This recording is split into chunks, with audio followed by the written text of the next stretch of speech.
Welcome to Crime Most French, a podcast featuring crimes carried out on French soil, narrated and researched by Cedric and rudely interrupted by me, Melanie. We're the true crime podcast en alliance. Crack open le vin and let the mayhem commence. The episode this week is the crazy, nasty life of Michel Fourniret. Michel Fourniret is a rapist, a paedophile, and a serial killer that acted in France and Belgium in the 80s and 90s mainly. Okay, so it's quite a fresh-ish case. Freshish, yes, compared to the usual cases. On the 26th of June 2004, Fourniret abducts in his car Marie Ascension, 13 years old, on her way to school. To convince her to get in the car, he pretends that he's looking for a road to the school. Marie points him to the right way to the school, but refuses to get in the car. Clever girl. Yep. Well, in 2004, you would expect kids to know that. It was probably something that's drummed into them at school, I would think. I suspect so, yeah. To that, Fourniret takes a very authoritative tone and says that it's not nice to not trust strangers. No, so he's trying to do the old Stanford Yes. experiment trick of being the authority figure. I'm the authority, you do what I tell you, yes. For some reason, it convinces Marie, and she gets in the car. Oh, no. As soon as she's in the car, he grabs her, ties her, and throws her on the back seat of the car. No. And then he takes off.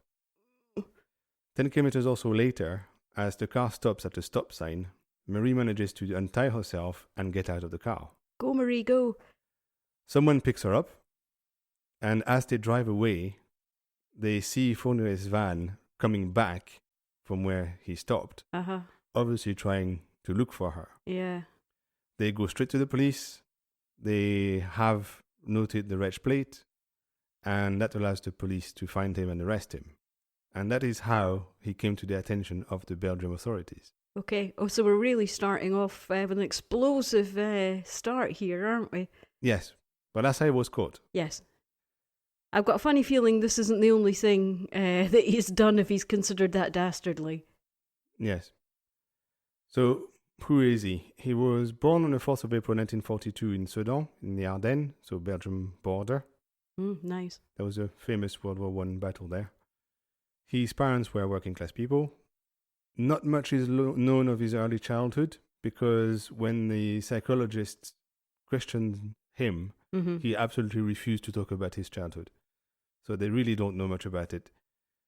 When he's asked about his mom, he answers that they should read Poil de Carotte and Vipère au Point, which are two novels where the main character was abused by their mom and turned bad. So he's obviously blaming his mom for whatever he's accused of. Just instantly makes me think of an excellent vegetarian restaurant in Strasbourg. I think it was called Poil de Carotte, wasn't it? Yes, it was. It's a very famous novel. I've read bits of it when I was a kid at school, but never read the whole thing. When he was born, his mum was cleaning the commandatur in Ardennes for the Germans. There were some rumors at the time of adultery with a German officer, but nothing's ever been proven, really. And it was fairly common at the time to accuse women of all these things, because by the end of the war, then exactions could be done against them. So it was a good way to get rid of your wife. Yeah. I mean, he would have just been a toddler at that point, presumably. But he was born in 42, so yes. He was 3 when the war finished. Yes. So yeah, no, he doesn't remember any of that. But that's what her mum apparently was doing, his mum was doing during the war. So basically, if you were probably seen talking to a German officer, that was you instantly, oh, she's... Yeah, pretty much. She's a loose woman and she's collaborating with the Germans. I guess by that point, given the fact that, the Germans have been occupied France for what? That would have been 2 years. A couple of years by that point, yeah. Everybody becomes super paranoid. Yes. He mentioned to a girlfriend he wrote to later in life that he was abused sexually by his mum, and he gave some specific details, but his brother, André, denied that any of that could have ever happened. So it's not clear if it's true or just imaginary at the moment. His dad was a metallurgy worker and was described as an alcoholic and was absent. He divorces his wife because of her failing mental state, and he obtains custody of his 3 children. One of them is Michel. That's quite unusual for that time, isn't it, really, for the father to be given? Yeah, I guess so. But he obviously thought that she was going crazy and the kids couldn't stay with her. Yeah. Fourniret's school friends describe him as sneaky and thief. He apparently jubilated when he was performing perverse actions, and newspapers are not clear about what that meant. But that got him beatings from his school friends and from school staff. Overall, doesn't have a very good childhood. No. But that's no excuse, anyway. Isn't it always, though? It's always the way, isn't it, with these serial killers, that they have absolutely horrific childhoods. Well, not all of them. No. No, probably not even the majority of them. I don't know. I don't have any statistics, but it doesn't have to be the case. Later in life, Fourniret has a passion for chess and literature, and he's described as well-read by people who meet him, and he often cites Dostoevsky, Camus, Rilke, and all those people. So he's well-read then? He's apparently well-read, yes. He serves in the commandos in Algeria. So he was born in 1942. That would have been the very, very end of the war in Algeria, which ended in 1962. Oh, so that was the nastiest pretty bit of the rough war. and pretty full on. Oh yeah, lots of people were traumatized there. When he's finished with the army, he turns to technical jobs. So he's a metal worker. He's also a carpenter at some point. He just likes to do things with his hands. That's kind of unusual, isn't it? You to be well read and to be quite good with your hands. Quite good with your, Yeah. with the mind and with the digits. He gets married in 1964 with Annette and has his first child. As the Belgian police investigates him, they discover his past. They are told about it. This is meanwhile back in the 80s. They're now looking into his past. In 2004, when he's arrested. So they start looking into his past. Uh-huh. They are told by the French police what they know about him. Because of what they say, they reopen all the unsolved child abduction cases in Belgium. Okay, so this is obviously not his first rodeo. Yes. So here is what they've been told by the French police. In 1967, he's arrested and sent to prison for attacking minors. 67. So, I mean, he's obviously started a long time ago. 33. Yeah. No, 23. 23, yes. in 67. Yes, so he started quite early. As a result, his wife demands divorce. So he was married in 64 to Annette. 67, he's divorced. Well, I mean, he would have they had a kid quite quickly, so his kid would have been, what? 2 or 3. Well, I don't know when the kid was born, but at the time it was most likely to have a kid 1 year after. You don't want that around about your kids, exactly. do you? In 1970, he gets married again to Nicole, and with her, he has a son and 2 daughters, twins. Okay. Between 66 and 73, he gets arrested several times for voyeurism and violence in Nantes and in Verdun, so west of France and east of France. Oh, he's moving around a lot. He's moving around quite a bit. And he's a peeping Tom. And he is, yes. He is then arrested in 1984 for a dozen attacks and rapes against minors around Paris, and he's sentenced in 1987 to 7 years in prison, 2 of which are suspended, and they are followed by 3 years probation. So basically, he's the kind of guy that just makes every single cell in your body just like crawl and cringe. He is just an utter scumbag he's the biggest scumbag ever. When you really know him, yes. But he's good as hiding his actions. Well, of course, all these people have a pretend appearance. Yeah, they all have fantastic masks. Yes. Nobody goes around with paedophile written, stamped on their forehead, unfortunately. No. During that period, his second wife, Nicole, asked for divorce as well. I can't imagine why. None of that shit around my kids. Oh, God. During his stint in prison, he meets his new girlfriend, Monique Olivier, through an ad he puts in Le Pèlerin. Le Pèlerin is a Christian magazine in France and Belgium, I think. Switzerland. So that this woman knows what she knows he's in prison, yeah. And she knows what he's in prison for, presumably. Presumably. I would ask, at least. I don't know.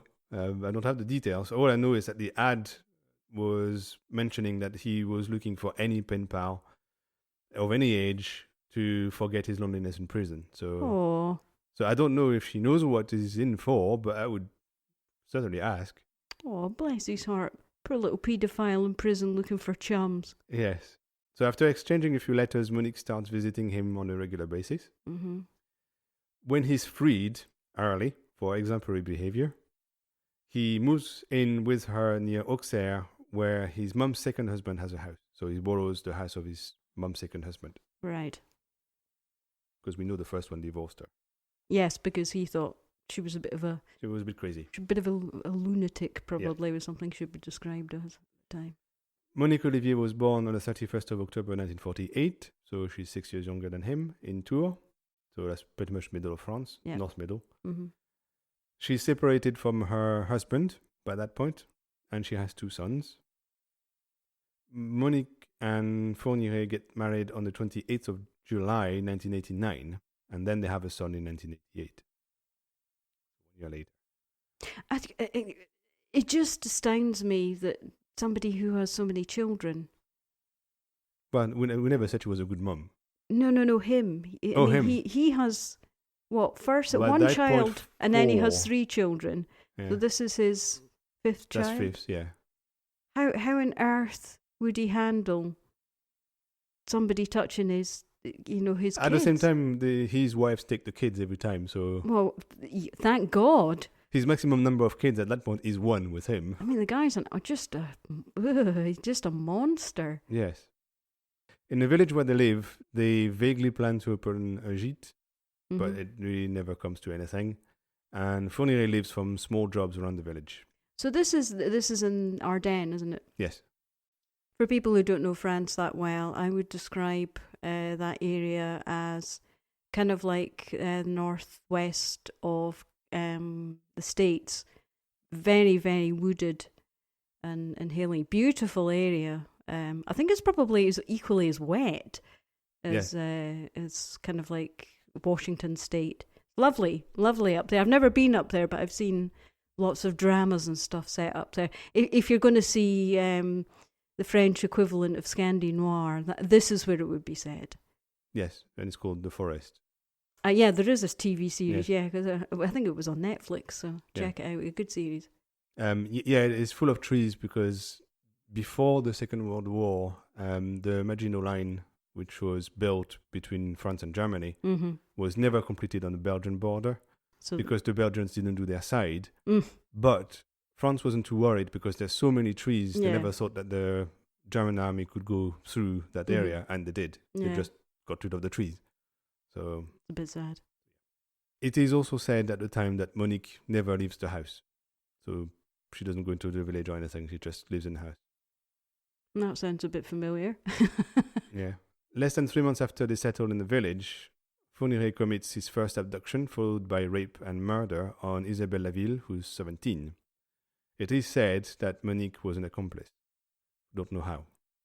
To keep low, because people are starting asking questions in a small village, the couple then travels between Yonne and Ardennes, so they move around the east for a while. They abduct and rape and kill on the way.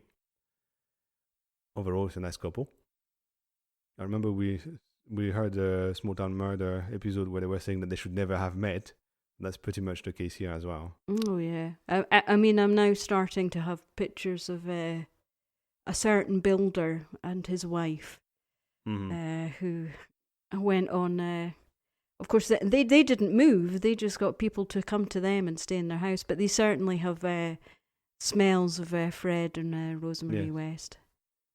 Now, there's a treasure history there, story. In 1988, he's contacted by Farida Amish, who was the girlfriend of a guy he met in prison called Hélé Gouarc, probably. It must be Breton. That guy had been linked to far-left terrorist groups and then was caught for armed robberies and drug trafficking. Through Farida, he wanted to ask Fourniret to go with Farida to fetch a large amount of gold bars and coins hidden in a cemetery near Paris. Oh, so it was to get a stash. Secret stash. And he wanted them moved to a flat. So I'm smelling, if he was linked to these groups, they probably stole that stuff from the groups. But we don't really know where it comes from. It's never really very wise to steal from terrorists. No, it never is. It's not something I would do. Yeah, most likely people think that some of that gold at least came from a gang called the Gang de Postiche. Postiche means the stuff you put on your face to hide who you are, so fake beards, fake mustache, fake whatever. That's what Postiche is, because that's what they did before they robbed banks. I see, Groucho Marx style, but a bit better. A bit better, yes. Or are we talking like Mission Impossible, where they rip off their mask? Well, yeah, I don't think it was that good. But yeah, we'll probably cover them at some point. They were very successful as a bank robber group around Paris.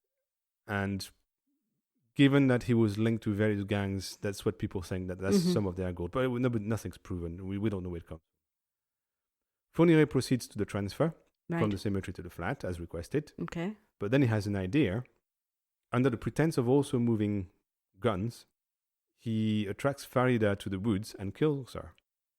He will later describe the episode as there was nothing sexual about it, it was simply a property transfer. So he just sees her as kind of part of the transaction. Oh, she was just collateral damage. Pretty much, yeah. Wasn't interested in her at all. In January 1989, thanks to the selling of the gold in Belgium, he buys a 19th century mansion in the middle of the Ardennes forest. So as well as being a peeping Tom and a paedophile and now a murderer, we now add thief to his But we knew that because resume. his friends at school already said he was. So nothing new there. In the CV of scumbaggery, it's at its peak. It ticks all the boxes pretty much. Yeah.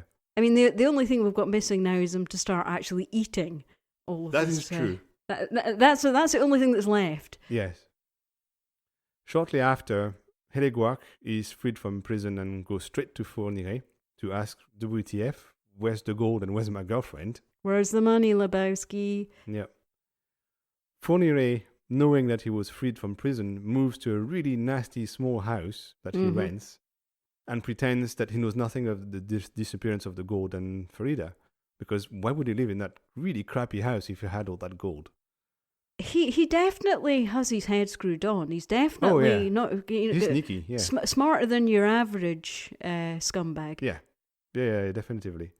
And it works because Héléguac just is convinced by him and doesn't think that he has anything to do with the disappearance of the gold. And you can't really shout too loudly about the fact that, hey, he's stolen the gold I stole from can't go to terrorists the police, that stole from a bank. Exactly. The cascade of thievery. Yes. But that is when, because of a fake ID affair, the police gets interested in Fourniret and Héléguac. That tips off Héléguac about the mansion that Fourniret actually lives in. He didn't know about it until the police mentions it to him. So he goes in search of him, of course, because now he knows, okay, I know how he got that house. But at that point, Fourniret is gone already. Didn't stay around. He's in the wind. He's not crazy. And he sells the mansion very quickly in 1991. Fourniret is tried for that fake ID thing, but his lawyer kicks him off because of statute of limitation. It's a tale of as old as time, isn't it? Yeah, well, you have to have limits, I guess, but I don't know what they are for fake ID trafficking. It's not very important, so it's probably quite short. It's probably a few years. Fourniret, to keep low, moves to Belgium, about 10 kilometers from the French border, with his wife and son. In 1999, Héléguac is sent to prison again, and he presses charges against Fourniret for the disappearance of his wife. So, not for the gold, but for Farida's disappearance. The inquiry doesn't go anywhere, because they have nothing to go on, really. Because the only reason why Fourniret had any link with Farida is because of what he was asked to do. That's it. So, it's obviously tenuous. He probably only met her a couple of times. Probably. Yeah. So there's very little to connect them. Yeah. And the police doesn't know about the gold. So how can they connect them to anything? In the meantime, Fourniret leaves from small jobs again. During the inquiry, the interrogations of Fourniret and Monique don't go anywhere because they had time to organize their story during prison visits. They're allowed to visit each other. Well, Fourniret was arrested, not Monique. So she was okay. visiting him. But she's questioned. Mm-hmm. The police gets ready to release him because there's nothing they can do when Monique, after 120 interrogation sessions, in June 2004, cracks and confesses to some of her husband's past actions. I'll tell you what, she probably worked up a butt groove in the interrogation chair. chair. Yeah, Good 120, that's a lot. That is a lot. Yeah, yeah. I mean, at that They point... really try hard. At that point, well, I mean, I would never, ever, ever talk to any policeman without a lawyer. Those are the only words I would be saying to any policeman: get me a lawyer. And there's no way a lawyer would let you be interrogated 120 times. It must have been legal. I just don't know how it works. It can be. I mean, know. at that point, it's police harassment, for goodness sake. Yeah, 120. I mean, yeah. that's not 120 hours. Yeah, especially since she wasn't arrested. She was just questioned as a witness or something. You can't really, because you've married a scumbag, you're not necessarily a scumbag. Okay, in this case, she is a scumbag. But I mean, the police have to prove that. Yeah. Yeah, but I guess they asked her to come and she did. They didn't force her, so there's nothing she can do about it. I'm vaguely outraged about that, but not too outraged because obviously she helped murder somebody. Yeah, but she came voluntarily, presumably. So, so that's their way in. Finally, on the 29th of June 2004, she's formally charged for not helping a person in danger, which is a crime in France, and I think in Belgium as well. If you are aware that somebody is in danger and you don't help, you can be charged with criminal behavior. So if somebody's like lying on a train track line and there's a train coming and you have enough time to physically push them out of the way, then you're legally obliged to. Yeah, but it's especially important for doctors because they can help anybody who, I don't know, has faints or whatever, and if they don't, they can go to jail. So no need to shout, is there a doctor in the house? Because the doctor should volunteer. Yes. Yeah. Mm. Because they know if they don't, then they could end up in prison. So that's what they charge her with for a start, because she knows about it and she obviously didn't stop it. Yeah. On the 30th of June 2004, so we're talking the next day, when he knows she's confessed to things, he confesses to 6 murders during recorded interviews. 6? 6. Wow. So these are Isabelle Laville, 17, who was abducted by the couple on the 11th of November 1987 on her way back from high school. Her body will be found in July 2009 at the bottom of a well after Fourniret provides some clues where her body was hidden. The gendarmerie had to dig through 30 meters of rubble down. Wow. Because the well had been filled by the commune at the time. And for many years, that murder was attributed to another murder. It's also Farida Amish, the girlfriend of Grégoire, 31. We talked about her earlier. Yes. Her body was never found.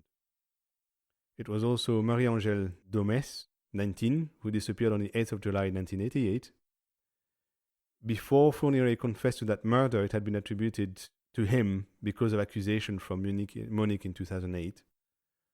The justice pronounced a mistrial when they tried to try it. Okay. Right.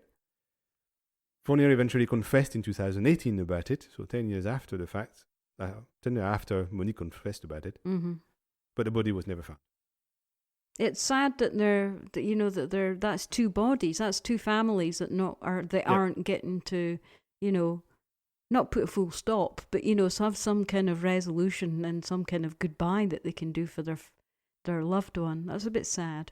Yeah, the thing is, it's very easy to hide a body when you have miles and miles and miles of forest. Yeah, oh yeah, so totally. If it doesn't say where they are, they have pretty much no chance. Well, the thing is also, I mean, not trying to give them any kind of like way out of, or being lenient towards them, but they don't have a GPS location for where they're burying people. But no, because most of these murders happened in the 80s. Yes. So at that point, it's nearly 20 years later as well. Yes, but I mean, I'm just joking. I mean, exaggerating that they don't necessarily know exactly where they buried people, but it is sad. No. But they don't necessarily say every time anyway. No. They said some of them, but not all of them. Another one was Fabienne Leroy, 20, who disappeared on the 3rd of August 1988. Her body was found not long after in the woods. She had been raped and shot. She had been duped by the couple by Monique pretending to be pregnant and not feeling very well on a supermarket car park. Oh, that's horrible. That's low, but not surprising. Mr. and Mrs. Scumbag. Yep. Strike again. Then there was Jeanne-Marie Desrameaux, 22, who disappeared on the 18th of March 1989. Her body was found on Fourniret's property, following his indication that he gave in July 2004. Fourniret and Monique had met her on the train and had managed to convince her to follow them to their house. And finally, there was Elisabeth Brichet, Belgian, 12, who disappeared on the 20th of December 1989. Fourniret and Monique spotted her going to see a friend, so she went into a house. They waited outside the house for quite a long time until she came back out. And then they pretended that Monique needed to see a doctor and convinced the kid, 12, yeah, I guess so, to show her the way. And that's how they managed to abduct her. That's made me extra sad. That was the day after my 18th birthday. Not wanting it to make it about me, but it just suddenly the day I was like, oh. Yes. Fourniret raped her and killed her in his house 36 hours later also. They're very persuasive. Yeah. Her murder was for a long time attributed to another serial killer, Marc Dutroux. Okay, yeah. Then there's a few others. There's Joanna Parish, a Brit of 20. I thought it was that's a very British sounding name. Yeah. Found in a river on the 17th of May 1990 after having been raped, beaten and strangled. In 2008, Fourniret is prosecuted for the murder, but the tribunal pronounces a mistrial on the 14th of September 2011 and cancels the conviction. Oh no. But then a year later, another tribunal cancels that cancellation and orders a new investigation and a new trial for the murder. Cascades of cancels. Yeah. And finally, he confesses to that murder in February 2018. So basically giantly wastes everybody's time. Yes, for years. There was Natasha Daney, 13, who disappeared on 24th of November 1990 near Nantes, so we're now west of the country. Yes. Fourniret had been called by a tribunal on that day for another affair. After the session in the tribunal, he and Monique spot the girl in the supermarket car park and abduct her. So they're in the tribunal for something, and as they come out, they abduct the girl as well. While we're here. Yeah, pretty much. There's nothing stopping them. Her body was found a few days later in the dunes, 70 kilometers from Nantes. She was stabbed several times. For a long time, a vet living opposite the girl was suspected of the murder because he had the same white van that Fourniret was driving, and that had been spotted by Natasha's sister. Okay, this is when I need to interject and tell everybody about the C-15 van. I would say this is a French equivalent of like an F-150 in the States. There are like millions of them in rural France. It's the hunter's van of choice, and they're everywhere. I mean, we live in a tiny little village, and, you know, we must have at least 3 or 4 of them here. I mean, it's just so prevalent. And to try and tie somebody into just, it was a white van, really? Yeah, honestly. But he lived nearby, he lived opposite, so they thought, oh, that's the most likely guy to have done it. Yeah, but I mean, as you know, I would be able to get you a white van in, less than 2 minutes, and that's not unusual. Yeah. You see big groups of them prowling the countryside in the winter when they're out and doing their hunting. Yeah. Everybody get down because, at least 1 or 2 people die a year because of these drunken clowns and their guns. Yep. Never mind.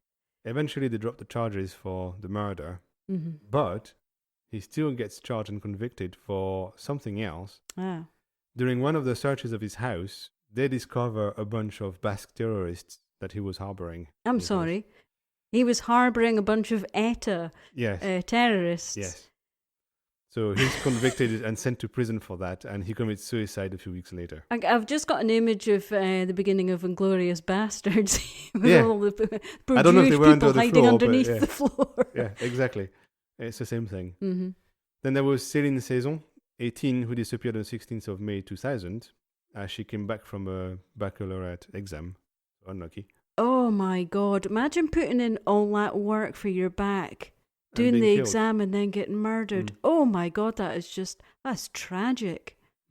Her body was found in Belgium in July 2000. Oh, poor woman. Oh, poor little girl. Really, well, young lady. Then there was Manania Sampong, 13, from Thailand, All right, yeah. who disappeared on the 5th of May 2001 as she came back from the library. Her bones were found in March 2002 in Belgium. Uh-huh. And finally, the one last confession. So these were done over time. There were 6 confessions in 2004, but then over time, like 2018, there was a bunch of other confessions. So, I mean, they're coming, it's almost like he's drip feeding. Yeah, exactly. That's what he's doing. Over the next 10 years or even more than that, 15 years, he just confesses once in a while to a new murder. I mean, oh God, the monotony of prison life must just be hellish. You know what, let's mix it up a bit. Yes. Dig out one from my portfolio. Yeah, so the last one he confesses to is Estelle Mouzin, who was 9, who disappeared on the 9th of January 2003 as she came back from school. Fourniret confesses to her murder on the 6th of March 2020, 17 years after the fact. 2020, so his last confession was 2020. Monique tries to have most of those thrown out of court when it comes to trial because of the time since the murders. But there's no statute of limitation on murder, love. Crack on. Exactly. So the court says, nah, that doesn't work. Yeah. So you're going to be tried for it. There are more murders that people are vaguely aware of, but they didn't properly confess to, or at least he didn't.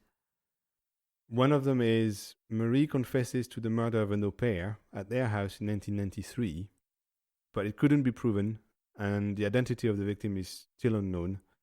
Nobody was ever found. They didn't know the identity of the person who was living in their house. Apparently not. Weird. They searched based on Monique's information on where the body was, but they didn't find it. So we don't even know if that's true or not. Fourniret also mentions that he attempted to kill a salesman in the 80s. It's not even clear on when, on a motorway stop. He said he shot him to steal his wallet and left him for dead, but the man survived and he was rescued. Oh, that's good. So almost death of a salesman. He did press charges at the time, but the inquiry didn't have anything to go on, really. I was shot on the motorway stop. Yeah. That's about it. He didn't know anything else. So it didn't go anywhere. The guy was eventually found in 2004 by a retired gendarme who decided to investigate the case. So they found him, and yes, he was alive. This is it. This is very common, isn't it, for the old retirees to do the cold cases? Yeah, it seems to be more common than it used to be. Well, I mean, you've got the VDoc Society, who, I mean, they're globally old retirees solving stuff. Yes. And it's good for everybody, you know. It keeps their brain sharp, and, you know, people can have resolutions to, you know, missing loved ones. So, I guess so. I'm all for that. Yes. What is weird is the massive gap between 1990 and 2000 in terms of proven murders. A whole decade, yeah. It's not likely that someone who's killing several times a year will suddenly stop for 10 years. No. Well, not unless they're... Before resuming, that's what is weird. It's like if he had stopped, then okay, he stopped murdering for some reason, but then he started again. Yeah. But it's generally when, you know, people go inside or something, but he wasn't in prison, He wasn't in prison, no. He was living with his wife in Belgium. So he doesn't confess to any murder during that period. And apart from the au pair, which hasn't been proven, there's no trace or no mention of any murder for 10 years. Or he hasn't got bored enough yet to actually admit to any that he's done in the 90s. That's possible, yes. But the police is puzzled by that. They don't understand how that can happen. That's weird. Yeah. It's also surprising that Fourniret, despite his known background, was never arrested before 2004 for those murders. He was arrested for voyeurism and rape or attacks at least, but never for murder. The police was asked about it, and their explanation was, first, they didn't connect the murders together, so they never thought it was the same person. Well, it's different MOs, isn't it? Well, that's the thing. They were committed in 2 countries. The locations were all over the place, so east of France, north of Paris, west of France, Belgium. So they had no reason to connect those murders, and there's different police forces as well, so they probably wouldn't even be aware of the other murders. He killed in different ways, so we've heard of stabbing, strangling, shooting, and it's just... There's no consistency in what he does. Yeah, as a forensic kind of like fingerprint, there really isn't one, is there? No, you can't really profile him because he just kills using random techniques. Yes.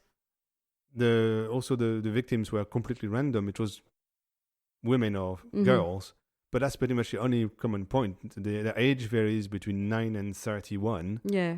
They were from all kinds of backgrounds. They were abducted from various places, train, supermarket. It's just side of the street. It's just there was no consistency in what they were doing, so the police never connected all those murders together. Also, some of these murders were attributed to other murderers. At least 2 or 3 of them were. So that means that they never thought it might be someone else. Yeah, they were probably closed off and not really. They were happy that it was him, even if he never confessed to it, and that was it. And he managed to give a good image of himself as well. So nobody really had any suspicion on him. So nobody reported him to the police or anything like that because he looked like a good guy and was working hard for his small jobs, and that was it. So nobody ever suspected him of being a murderer. And of course, sadly, no sex offence register. No. At the time, no, probably not. No. You don't tell everyone in your neighbourhood that you're. I don't think that's done here either, but no, it's only in the US. But still, there is a register now. There was an inquiry into possible mistakes done by the authorities, but they didn't find any misbehavior or problems or mistakes or anything. The guy. I mean, I don't know. You alluded to the fact that he was well read. I mean, I think he was he obviously is a smart guy, and I don't know whether he actually went out of his way to try not to murder people within a set pattern, so just to help not be captured. They knew when to lay low and move around and disappear, and so he probably did it on purpose. According to one of the victims' family's lawyer, the one big mistake that was made was that when the first murder was discovered, the authorities didn't suspect all the local sexual criminals, as we said. Yeah. That would have at least brought Fourniret to their attention, even if they had interrogated him, given how good he was at hiding who he was and what he was doing, they probably would have got nowhere anyway. But at least it would have brought their name to their attention. That's pretty much all that could have happened, I suspect. And he would probably got away with it anyway. So there is a trial, well, many trials, but the main one started on the 27th of March 2008. It lasts 2 months, which is the time that was needed to interrogate and go over all the proof and everything. During the trial, Fourniret refuses to talk. He has a sign with him, and he shows the sign every time he's asked questions, and the sign says, "No processes behind closed doors, no talking." He wanted his trial to be behind closed door. He didn't want it to be public, so every time he asks a question, he has a sign that says, "No, if it's public, I'm not talking." Oh, I'm sorry, did he want all his nastiness behind, out of the public eye? Exactly. Oh, tough one, mister. Crack on. Oh, that's just, you lost your rights when you started robbing people of their lives. Oh, this guy is such a scumbag. Yeah. Monique, however, answers questions. Right. During the trial, their mental states is evaluated, obviously, because you have to be crazy to do that. Fourniret, since his arrest in 1987 for rape, is described as a bad person without any human sentiments. That's what's in his file. Yeah, you don't really need to have spent many years studying to come to that conclusion, do you? Yeah, but he's not crazy. Oh, he's evil. He's not crazy. Yeah. The prosecutor requests hard life in prison for Fourniret, which is something that very, very rarely happens. That means actual life in prison, so you don't get out ever until you're dead. That's so only life without parole, basically, the equivalent in the States. No, because life without parole... No, I'm saying it's the equivalent. In the US, that's what it would be called in the US. I'm not even sure that means actually life. I don't know. It does. Because... You would get out at least for medical reasons or whatever, I assume. Yeah, whereas I don't know. Hard life is just, that's it. It doesn't matter what happens to you, you will die in prison. And that's only been happening like 5 or 6 times in French history. It's very, very rare. Usually life in France means 25 years. Yeah, I think the Home Secretary in the UK needs to say, that person is never, ever getting out of jail. So I mean, I think European law is... I think Europe treats prisoners slightly lightly, more with a caring hand than the US system. Yes, and there's a slightly more rehabilitation. Rehabilitation. I think they tend to focus more on rehabilitation rather than. The prosecutor also requests life in prison with a minimum of 30 years for Monique. Mm-hmm. That's quite long as well. Yeah. Not long enough. Yeah, the court decides on hard life for Fourniret. So Good. they confirm, he's never coming out of prison. And I want him kind of like buried underground with no light. I basically just want him in the shoe. Normally, when you're a lifer, or you at the time when you were executed by the state, you would be buried in the paupers area of the cemeteries. Mm-hmm. So no gravestone, no nothing. That's normally what would happen. I don't know if it's still the case. Oh, no, I would want his grave to be marked, and I would want somebody, one day, every day for the rest of time, to somebody go up and shit on his grave. Yeah, but you would know somebody crazy would come and dig up the body and sell parts of it on eBay or something. Well, a 24-hour guard, and it has to be shit on every day. Yeah, but then it costs a lot of money for nothing. I don't care. This guy is a scumbag. The court also decides on a minimum of 28 years for Monique, which is a record. Mm-hmm. No woman has ever been sentenced to more than that. Oh, she's pure undistilled evil. I mean, she knew what he was. When and she helped him as well. So, definitely she's part of it. We don't necessarily know if she actually killed herself, but she was definitely part of it. Well, she knew what scumbag he was when they first hooked up. So yeah. None of them has appealed, so they accept that, we're guilty. Okay, we're scumbags, okay. Yeah. After the trial, on the 2nd of July 2010, so that's the first trial, the court pronounces the divorce between Fourniret and Monique after 21 years of marriage. Oh, they didn't make it to 25. No. Oh, no silver wedding anniversary.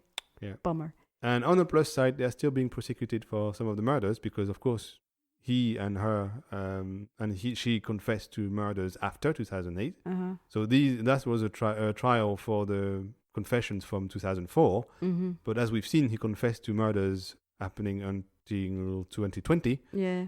So watch the space. They're still being tried for those murders, so he might stay in prison several lifetimes, although that doesn't exist in France. Space. I have to say, because we're doing something very, very recent, I have never felt so much anger and ire towards somebody that we've talked about before, or maybe because I just did a massive hit session before we did it, but my blood is roiling and boiling. But I will say, now that they're divorced, obviously, the moral of the story doesn't quite apply to them.